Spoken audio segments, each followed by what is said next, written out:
What's up, everybody? Scott here. Wanted to show you this AstroAI portable car air pump that goes up to 150 psi. So obviously this is the box it comes in. On the back here's some specifications and features of it, as you can see. So we'll go ahead and take it out of the box.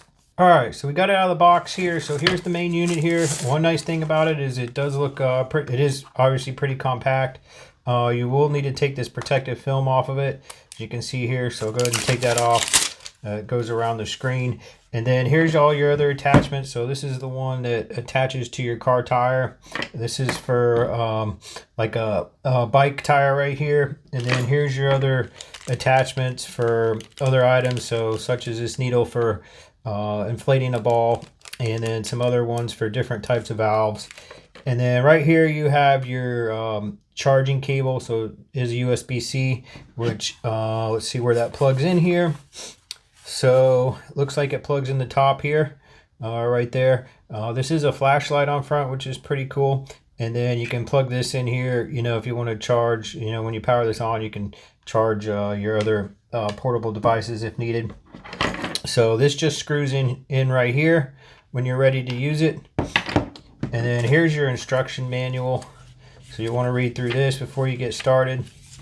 And then kind of a little thank you one. So all right, so here we are using it for the first time. I've got it out, got the flashlight on. I already pumped up 2 tires, set them at 34 psi. It does shut off pretty quickly, so I'll show you this, or once it gets to 34 psi. So I will show you that real quick.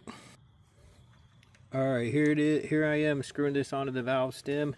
So it's screwed on there. Once I get it screwed in tight enough, it will show down there on the display how much tire pressure is in the tire. So as you can see, right now it says it's got 30, so I'm gonna go ahead and push this to start pumping.